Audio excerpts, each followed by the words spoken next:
Invest, la chaîne des top d'investissement. Ici, on parle essentiellement d'entreprises de qualité. Alors, Apple va abandonner les composants Broadcom en 2025 selon Bloomberg. Donc, c'est un article ici qui a été publié dans le Discord ici par un de nos abonnés. Donc, je rappelle que le lien vers le Discord est dans la description de la vidéo, donc sur la page de la chaîne ici. Donc, normalement, quand vous venez là, vous allez à ce niveau-ci, vous allez trouver le lien vers le Discord. OK? So, merci déjà à JC d'avoir posté l'article en question qui est ramené directement sur le site de Bloomberg. So, ce qui se passe, c'est que quand on a ce genre de nouvelles, d'accord, c'est important déjà premièrement de ne pas surréagir, d'accord. Il faut toujours se référer aux états financiers parce que je suis sûr et certain que cette information est déjà disponible sur les rapports financiers de 2021 de Broadcom, d'accord. À savoir, voilà, on dit ceci. Apple ici va abandonner les composants de Broadcom en 2025. Donc, comme je vous le rappelais toujours tantôt sur les vidéos sur Apple, Apple a un projet d'être verticalement intégré. C'est-à-dire que tous les composants ici, ils vont essayer, en tout cas les plus importants, ils vont essayer de les faire en interne. Ils ont commencé avec leurs différentes puces ici, notamment Intel. On a mis Intel dehors, donc Intel fournit encore quelques éléments, mais c'est presque rien du tout en date d'aujourd'hui. Donc, ici, on va lire l'article et on va le commenter. Et après, on va aller dans les rapports financiers de Broadcom pour voir s'il y avait déjà l'information était disponible. D'accord. Et qu'est-ce qu'on doit rechercher généralement dans le futur pour les compagnies dans la tech. OK. Les actions de Broadcom ont chuté juste avant la clôture de la séance de lundi, après qu'ils aient été informés que la décision de l'addition d'Apple de remplacer les puces de ces appareils par des composants locaux entraînera l'abandon d'une pièce clé de Broadcom en 2025.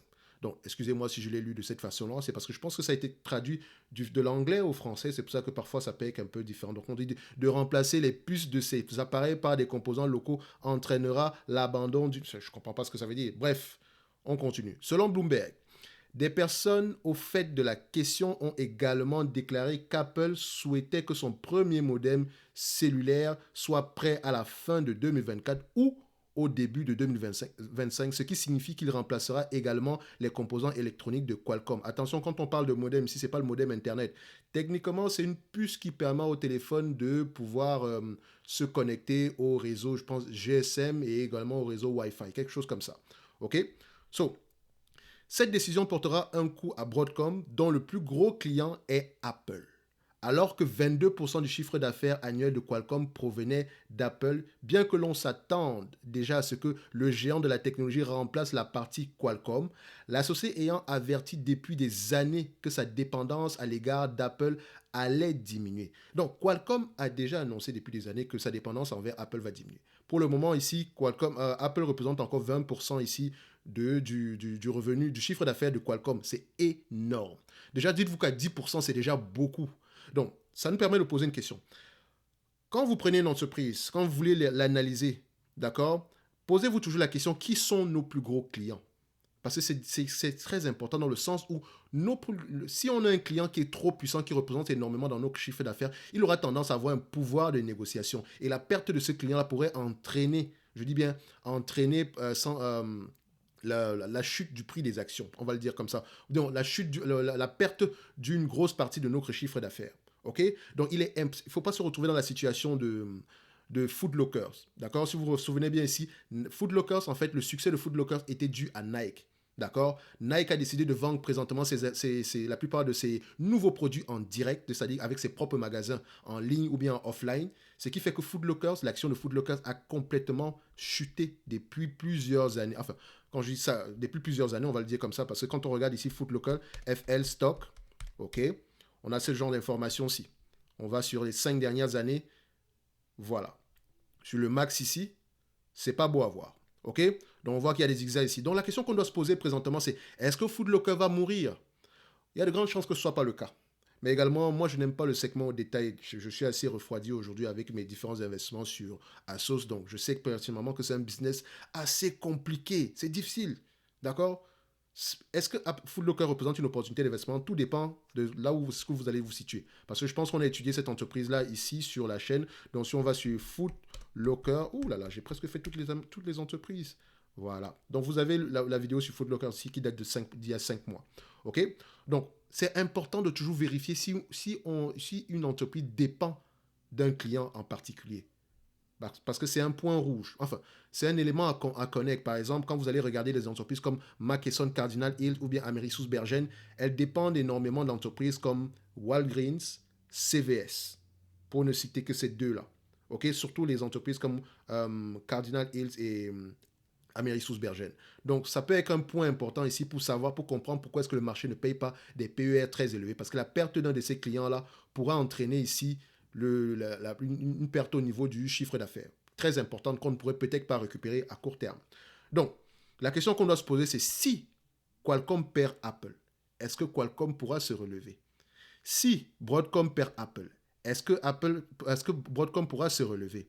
On continue. Cependant, les problèmes de développement ont jusqu'à présent repoussé le calendrier d'Apple. Oui, c'est facile de dire on va éliminer les produits Qualcomm ou bien Broadcom. Encore faut-il que sur le plan technologique, il faut que ce soit efficace. D'accord? Mais on sait qu'Apple a les moyens. D'accord? Également, ils ont prouvé avec leur puce M1 que voilà, c'est possible pour celui qui se donne les moyens de le faire. Ok? Mais vu le prix du produit vendu par Apple, on ne peut pas se permettre qu'il y ait une défaillance au niveau des matériaux utilisés, même si parfois ça arrive. Hein. Donc, l'action Broadcom a clôturé la séance lundi à 576 dollars en baisse de 1,96%, mais a d'abord chuté à un plus bas de 570 dollars et poussé. Donc ça, c'est pas important ça. Donc, la décision d'Apple aura un impact sur l'industrie des puces, qui gagne des milliards grâce à la fourniture de composants à l'entreprise. Donc, Apple a déjà retiré la plupart des processeurs Intel de ses Mac pour les remplacer par ses propres puces. Broadcom fabrique un composant qui gère à la fois les fonctions Wi-Fi et Bluetooth sur les appareils Apple, mais le fabricant de iPhone serait en train de développer un remplacement interne qu'il compte commencer à utiliser dans ses appareils en 2025 selon Bloomberg. Donc j'ai vu l'article de Bloomberg, il est un peu plus détaillé, je pense que je préfère l'article en anglais. Donc on dit ici que si Broadcom fournit toujours d'autres composants, Apple travaillerait également à la personnalisation de ces pièces. Donc ça dit que même si on enlève les puces en question qui permettent ici de faire fonctionner le Wi-Fi et le Bluetooth, il y aura toujours des composants que Broadcom va fournir à Apple. Donc, quand on dit ici que Apple représente une grosse partie du chiffre d'affaires de Broadcom, ça ne veut pas dire que juste avec les puces Wi-Fi, Bluetooth et Bluetooth ici, on va perdre la totalité du marché. Non, on va perdre une partie du marché, mais c'est déjà un début. C'est déjà un premier drapeau rouge. Donc, on va aller dans les rapports financiers ici de Broadcom. Donc, quand je prends Broadcom ici, je mets 10K 2011, 2021. Ah, mon anglais est totalement cassé. Donc, juste pour aller voir ici, si dans les rapports financiers, comme on dit toujours, lisez vos rapports financiers, cette information était déjà mentionnée. Ça tombe bien, Broadcom a déjà publié ses résultats financiers pour 2022. Attends, c'est parce qu'elle termine jamais son année fiscale 2022 plus tôt. Donc jamais, elle ne termine pas son année fiscale au mois de décembre. Donc je pense que j'en ai parlé dernièrement sur la dernière vidéo de Broadcom, d'accord, qui était basée sur une de nos notes d'analyse ici. Donc, on a quand même lu les rapports financiers avant de vous présenter l'information ici. Donc, vous allez retrouver, je pense que c'est comment on appelle ça, Broadcom n'est pas loin ici, voilà. Vous allez trouver cette vidéo à ce niveau-là. Donc, on revient ici. Une fois que je prends ceci, je veux cliquer CTRL F, je cherche Apple. D'accord? Combien de fois on mentionne Apple, vous ne le voyez peut-être pas, mais il y a 11 occurrences. D'accord? Customer Sale and Distribution. Où est-ce que je vais? OK. We believe aggregate sale of our top 5 top 5 end customer through all channels account for approximately 35% of our net revenue for each our fiscal quarter 2022 and 2021. Ça veut dire que on pense que nos 5 premiers clients ici représentent 35% de notre chiffre d'affaires pour les années 2021 et 2022.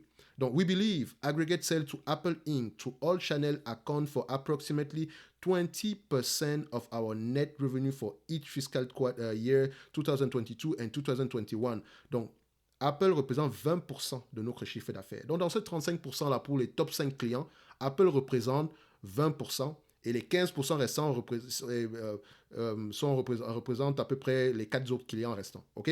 So, dans les compagnies tech, par exemple, ASML, vous allez remarquer que ASML a très peu de clients. Ça peut être un risque.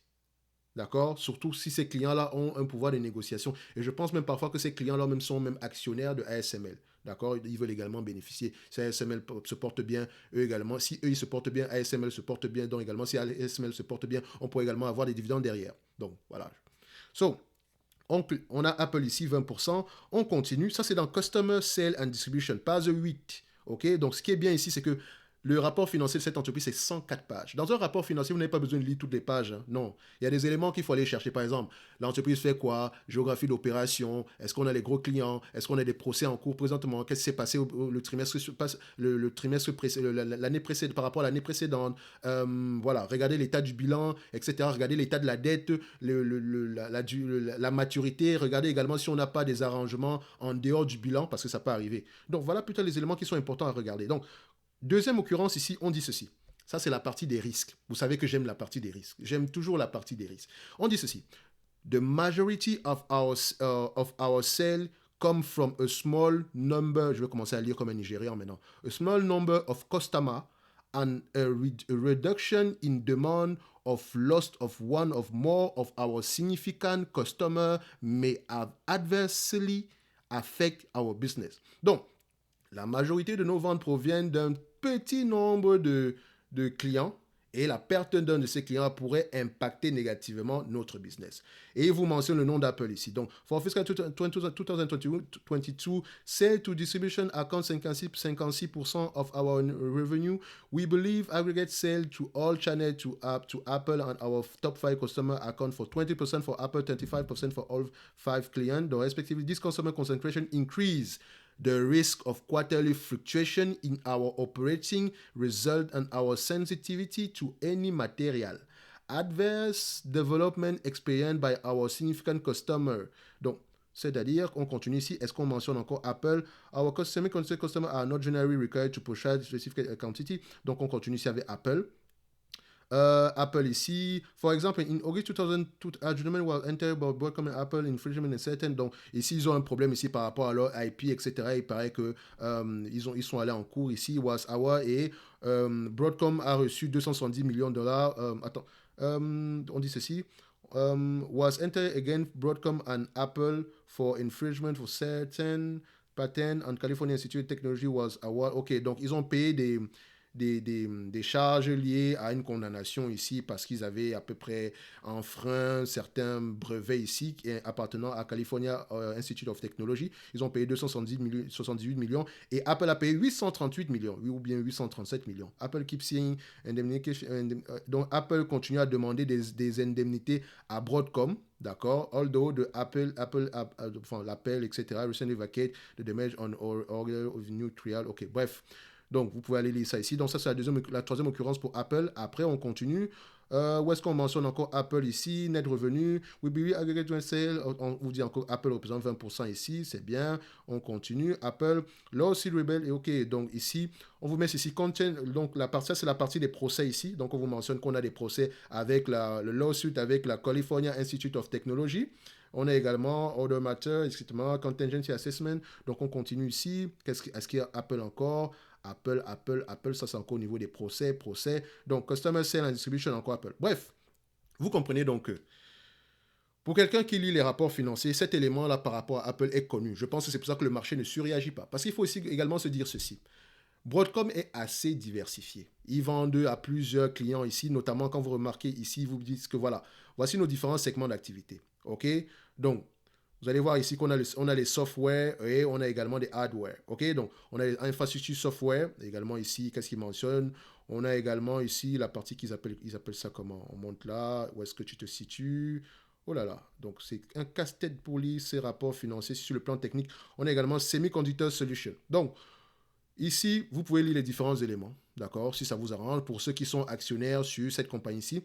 Mais je pense que pour quelqu'un qui l'est déjà depuis très longtemps, il est au courant de cette situation-ci. Maintenant, comment est-ce qu'il doit traiter cette information-ci?